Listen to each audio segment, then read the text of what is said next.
deal between taxi companies and new rideshare companies has failed to move through the House. We're told a version of the bill is still being worked on, but time is running out for this season. Sky Fox Traffic's Katie Beasley shows us how cab companies have adapted to competition from upstarts like Uber and Lyft. We've been in the business 67 years. Started by my grandfather with one car. Rick Hewitt fights back tears when talking about the business that's been in his family for 3 generations.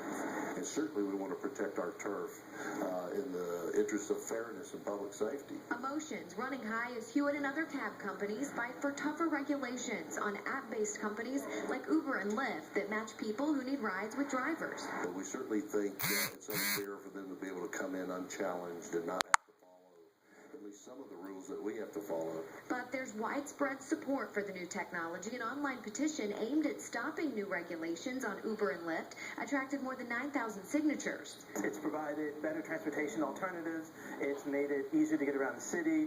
Uber says it's not a ground transportation company. Uber doesn't own vehicles or employ drivers, so it says it shouldn't be held to the same standards as the traditional cab companies that do.